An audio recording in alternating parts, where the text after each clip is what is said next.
Hello everyone, welcome to B1028Lab1. The purpose of this video is to introduce the whole course of the Controls 2. Depending on your timetable, on the first week, because of the holiday and the orientation day, you may or may not have the lab scheduled in B1028. By watching this video, you can see some of the demo on the lab equipment. And if you don't have lab in the first week, you can still understand the course content. But if you do have the scheduled lab in the room, you can go into the room, watch the video, and you can also build a circuit by yourself, not only just watch the demo, right? So, but no matter what you do with the first week, you can always understand the content from this video and answer the questions in the online quiz later on. Alright, so the quiz will be the result will be the your mark for lab 1. Alright, so first let's just walk through the lab room B1028. So when you walk in the room, you will see on your left hand side that will be the station, the trainer. Most of the lab activity will be on those equipment. On your right hand side, you probably see some racks, and on that there will be some components for the hydraulic system. Later on we will talk about that. So when you turn around, you will see the room, right? So there are 10 stations in the room. All right, so there'll be you can see on either side of the cart you have the work area. So for each station, you can work by yourself individually, or you can have a partner. So you can have two people work together on each station. All right, so this is just the room walkout. All right, so walk through. Let's just look at the next slide. So over here you can see the picture of the workstation. So let me get my pencil. Alright, so this is a FESTO. It's a major manufacturer for the automation equipment. Alright, so on this trainer unit, we can do a lot of the lab exercise. So first, we'll start with pneumatics. Pneumatics is the system used the compressed air, and then we will move on. We'll also kind of practice on the hydraulic, which use the oil as the transmission media, right? So pneumatic is the air, and hydraulic is the oil system. So on this picture you can see this is where the air system come from over here. Next video I can give you more details. With hydraulic, you can see here on the right hand side, this is a power pack unit. I will demonstrate the operation in detail later. Right? So in addition to the pneumatic and hydraulic, we can also practice on electrical controls, right? So you may already have some course with electrical, and then on this trainer, you can see on top we have different modules with electrical component. So you can use cable to wire them, and almost half of the course content on the second half we will focus on with PLC. Programmable logic controller. So on the trainer, so this is the PLC unit, and then of course it has other circuit go together with the PLC controls. Right, so we will look at those individually later on. Right, so let's look at the next slide. All right. Okay, so this is a video I will walk you through with the pneumatic system. So this is the drop-down pipe from the ceiling. I'm not sure if you can read the letter from the label. It's a blue label. It says compressed air. So that's from the somewhere else. We have the compressor and also the reservoir, like the storage for the compressed air. So we don't see that in our room. We only get those supplies from this metal pipe, the pipe over here. So I'll play the video, then I'll explain it over there. So you can see there's a handle over here. So that's the shut-off valve, right? So that was on off position. Right now I turn it on. After that, all right, back a little bit, back. Sorry. Okay, so after that, you can see here this is a lubricator. So that the purpose of the lubricator will to supply some oil, not a little bit oil mist into the air. So that will lubricate the equipment. And after lubricator, you will see over here there's a black plastic tube, right? So that will have the compressed air going to individual station. You will see that. We trace that, and that will go into here and connect into the station. And if you trace that, eventually the black tube will be here. Actually, let's connect into equipment. It's what we call service unit. Alright, so this service unit, we'll talk about more details on the lecture, but for now, you know, there's a connector going to the equipment. Then at the bottom over here is a filter, so that will block some of the materials if they're inside of the air, right? So on top you can see there's a meter we'll call gauge. That's a pressure gauge. So normally there'll be on a needle should be around between 3 to 4, right? So sometimes people turn around with this blue cap over here, so that will adjust the pressure, right? But if its pressure is too low, your pneumatic system will be malfunction, right? So you need to have at least some of the pressure in order to make the circuit move, right? So pay attention on the meter or on the gauge. If it's too low, you need to adjust this blue cap, right, to increase the level to should be around between 3 to 4. So on the last part, you will see here there's a red manual valve, right? So it's just a shut-off valve, just similar to the one from the pipe, right? So right now you can see it's in 90 degrees, so that means this valve is off. So that's most time we will use this valve to shut off the air temporarily, because you need to build a circuit before you can test it, right? Then when you need to make changes, you also need to shut it off. So right now in 90 degree in the horizontal way, this is off. So when you flip in the vertical way, that will turn on the air. So the air will go through this pipe, and then eventually will go into a, hopefully I got that on the video. This is closer look. You can see I turned it on right now. All right. So if you follow that tube, what you see, I'm not sure if I release that will stay. It will stay. Yeah. So right now, what you see over here is what we call manifold. So that means the air come out from the shut-off valve and go into this. And once you go into this port, the whole unit has the air supply. It has a check valve. So that means even though you don't have anything connect on those ports, the air will not come out, right? So don't worry.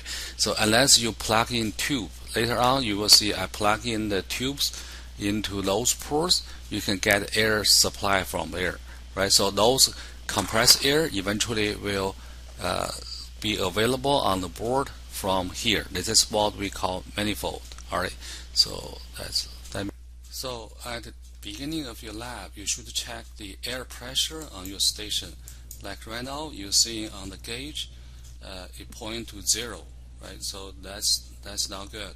You need to fix this problem before you move on to any circuit, right? There are two possibilities. I'm going to show you how to fix it. Right? First, if you remember that right now you can see that's a 0 pressure, right? So we can trace and go back to the supply, right? You can see, remember this red handle, so you need to flip it to the vertical to turn it on, like what I'm doing right now.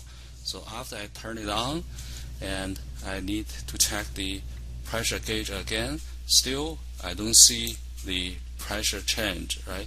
So you can see the yellow needle is pointing to the 0, right? A little bit blur, but you will see that later on. So this is 2, then this is 4. So normally we should get the air pressure around 3 bars, right in the middle between 2 and 4, right? But I don't see that. So there's another possibility is that the part of the service unit above that gauge is called the regulator. So the black handle on here is sometimes somebody adjusts that to a very low end. That's why you see the pressure is 0. So if you lift it up to upwards, then you can rotate this this black handle to increase the pressure. So as you turn that handle, you should see the needle start to move, right? So we just want to get the 3 bars, right? So you can see this is 0. Now I lift it up. You notice here I'm going to lift upward. Now you see a little bit of blue on here. When I lift it up, you don't see the blue, right? Then I can start to rotate, and then the needle start to climb to 3 bars right there. So after that, you need to lower it, right? Lower the handle to lock it, right? You can see here it's locked, and now the pressure is good, right? Just notice here, you may think, okay, maybe it's because this blue valve, manual valve, is turned off. No, that's not the reason, right? So that's after the service unit. Even with this one shut off, you should be able to see the pressure going to your service unit. That shows the pressure goes in, right, around 3 bars, right? Okay, let's play the video finish. Okay, so that's the end of that video. So now we're looking at a first pneumatic circuit. Let me get my pencil. So normally you will see the diagram on the left hand side. Alright, so we'll look at this diagram first. Alright, so this part, this is what I just showed you for the service unit. So the air goes in, there's a filter and the gauge on here, and then on and off valve and to control. You don't have to know the details of this. I just want to know if you see the symbol on the diagram like this represents the service unit. And then from over there, you can see on the 0.2, you may have a gas, right? So that's what we just talked about. The one that I have trouble to show you is what we call the manifold, right? So because you can see there are so many different ports available.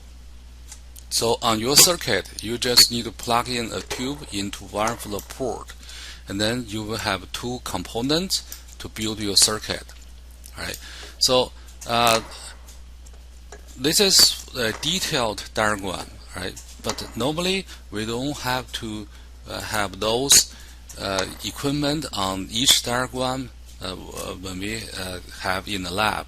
So that's why we prefer to use a what we call simplified diagram, because for those units,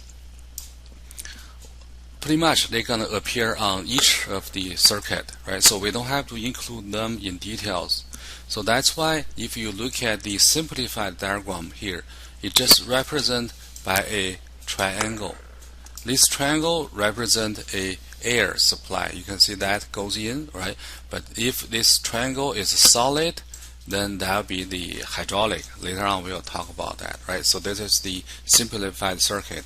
Then you can see this is a valve, right? So it's a little bit different, but this is the details of the valve. And then over here on top is the same symbol, just little bit different on the detail. This is what we call single acting cylinder, right? So later on you will have some of the manual reading to understand the constructions of the cylinders. But for now you can see this is just a one port going to the back end of the cylinder. So that's why it's called single acting, right? Inside the cylinder it has this spring. Over here is what we call built-in spring. So that's represented by this symbol. And the term we use to describe the valve is called two-way valve, because it has 3 ports and 2 different configurations. Alright, so on one side this valve is operated by a spring. On the other side you have this symbol represent a push button, so you can put your hand to switch the valve on and off, right? So at the bottom on here you can see the illustration of this circuit operation. So this is not an engineer diagram. Engineer diagram is on the top, right? So this is almost like a animation to let you to see the circuit operation. So we have a valve over here, right? 3 ports, 2 different positions, and at this current position you have a spring to push the valve into here. So the supply air will be blocked in here. It's blocked here, going to nowhere. And then if you have the circuit connection from the back of the cylinder, go through this path inside the valve and then go to the outside, the atmosphere, so exhaust. So that's why the spring can push the cylinder to the back position, or we call that retract position, right? And that's what the normal position is, right? And on the right hand side you can see here that illustrates when you press down the button. When you press down and hold the button, then on the left hand side the configuration will move into place, and that will change the configuration of the valve. So the supply air will go through this internal path to come out from the valve and go into the back end of the cylinder. And from that, because it's high pressure, we'll press we call that internal piston. We push the piston, the air will push the piston against the spring, so you can see the cylinder extend. So that can be used by to do some work, right? You can push apart, or you can lift apart, or you can do a lot of the operations with this type of motion. All right. So let's look at the next video. So the next video shows the circuit I built for follow the diagram. All right. So let me go down to the next one. All right. Let me play the video on here. All right. So right now I'm showing you the valve. Right. The valve, it has a push button on the top, and there are 2 ports on there. You will see that in a moment. And then over here I show you a blue tab. Alright, so you will see why we have a blue tab, because when we press down the tab over here, there's a moving part, right? So that will move this and line up with those 2 blocks on the part. The reason for that is we want to use this to clamp on the groove. You can see on the back, on the plate, you will see a different groove, right? So those will be used to hold those clamps on here. Oh, sorry, it's just replay on there, and then you can see the moving, right? So then I can put the valve anywhere on the plate, You can see you can slide down, but once you release the lever, and that will stay there, right? So that's very easy to install on the board.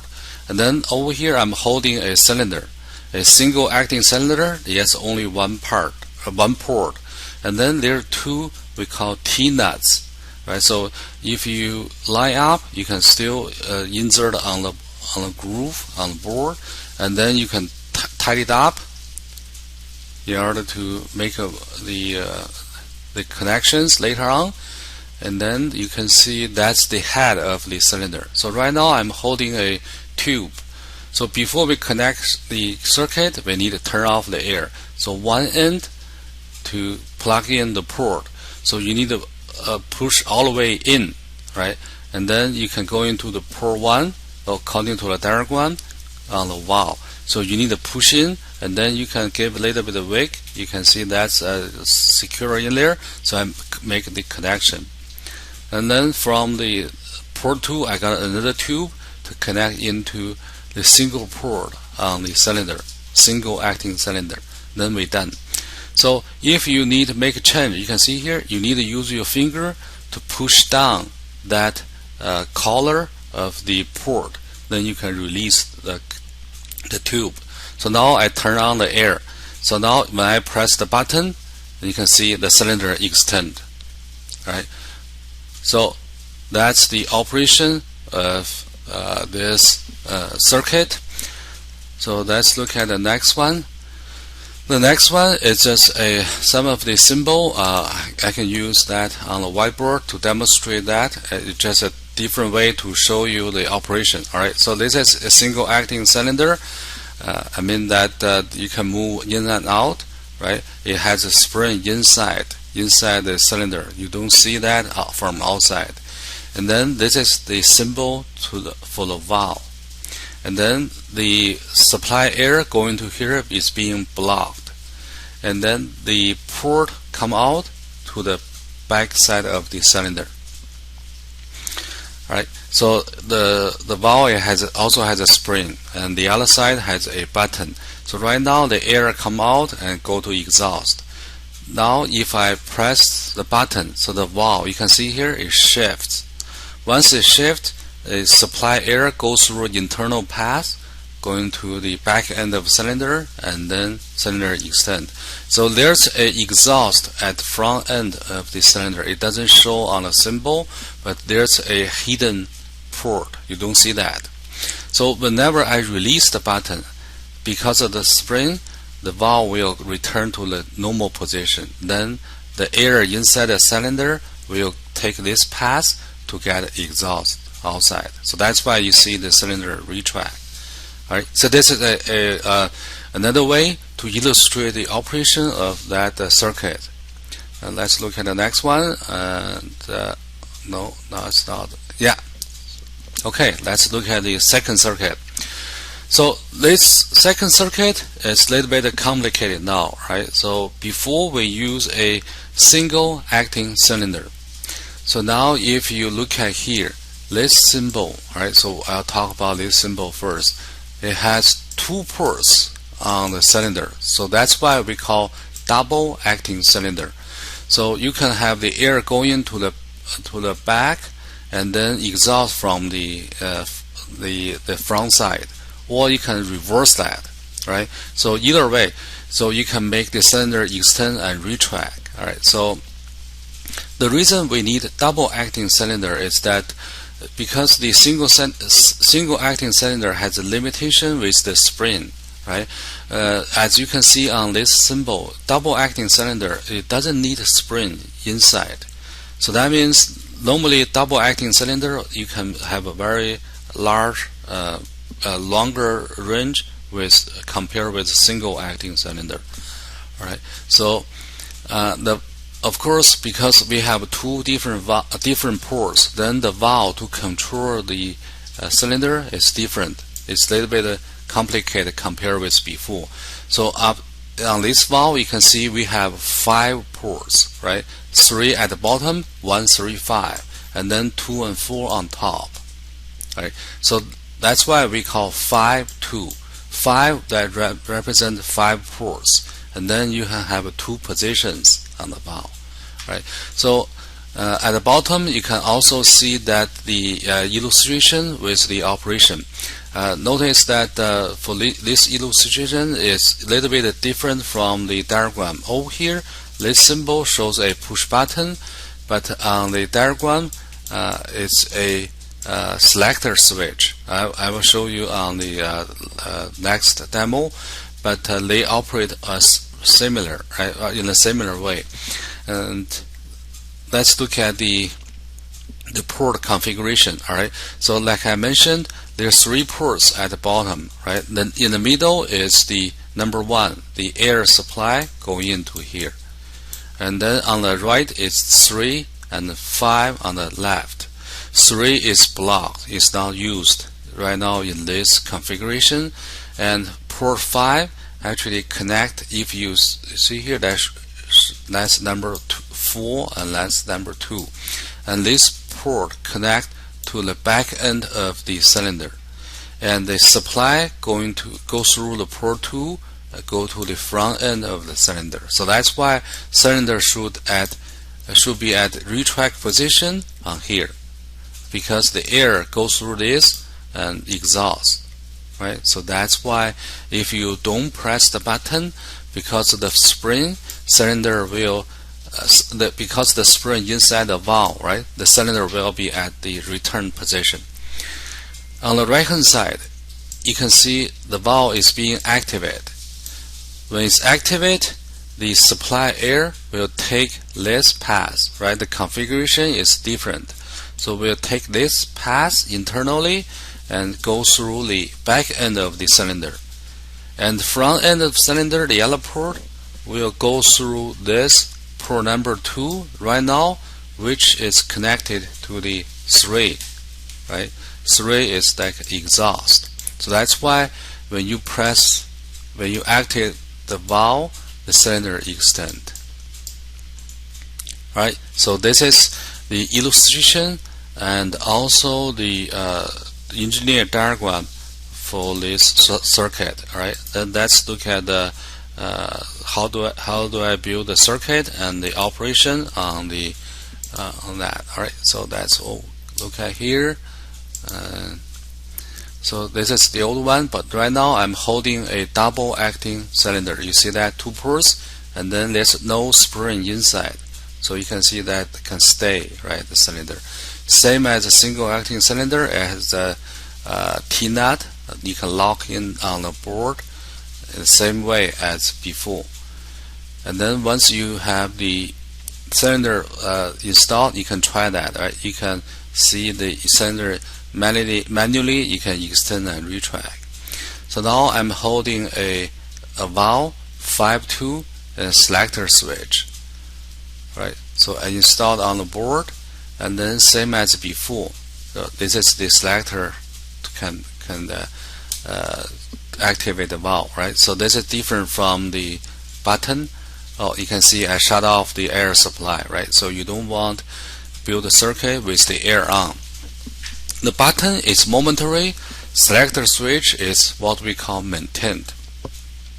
So I made the circuit connection, then I can turn on the air, right? So you can see supply and also 2 ports, one on the back, the other one at the front. So when I turn on the air, you can see I first made a little bit of mistake, because once I turn on the air, you can see the cylinder extend. So it's the opposite way, right? So if I want to switch the direction, you can see here I can just swap those 2 ports, right? Switch the position of the connection, then you can have the opposite operation. When you turn on the air, you can see select the switch on left is retract, on the right is extend, right? That depends on what you want to do. You can do either way, right? Okay, so this is the circuit operation.